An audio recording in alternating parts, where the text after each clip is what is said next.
Karibuni na hujambo mtazamaji, pia msikilizaji wa Kuna Nini News.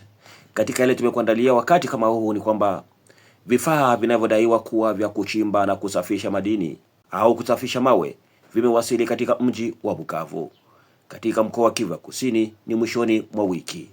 Kwa mujibu wa wakazi wa Bukavu wanaoishi katika maeneo ya mwambao mwa Ziwa Kivu ambao walidai kuviona vifaa hivyo, baadhi yao wamesema kuwa vifaa hivyo vilifika pamoja na watu waliokuwa wakisafiri navyo.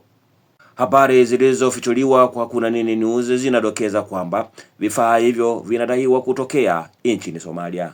Hivi na kuomba andamane nasi tangu mwanzo hadi mwisho.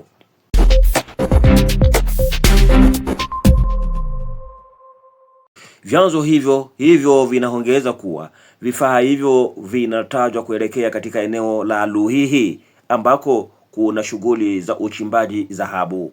Ikumbukwe kwamba eneo ambako vifaa hivyo vilionekana na eneo vinakotajwa kuelekea, kwa mujibu wa taarifa zinazotolewa na vyanzo mbalimbali, lazima tuangazie hapa kwamba eneo ambako vifaa hivyo vimefikia na kula ambavyo vinatajwa vinaelekea ni maeneo ambayo yanamilikiwa na muungano wa AFC M23. Hali hiyo imezua maswali na wasiwasi miongoni mwa baadhi ya wananchi pamoja na wadadisi wa mambo ya usalama na uchumi wa mashariki mwa Jamhuri ya Kidemokrasia ya Kongo.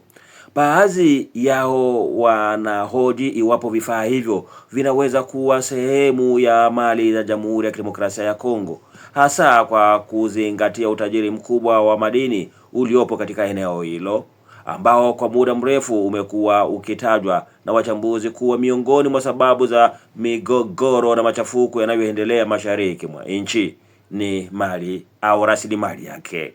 Hata hivyo, hadi sasa hakuna uthibitisho rasmi uliowekwa wazi kuhusu mmiliki wa vifaa hivyo, nchi walikotoka, wala mahali vinavyokwenda haswa, lakini wengi wamedokeza na zingali ni fununu kwamba vimetoka nchini Somalia.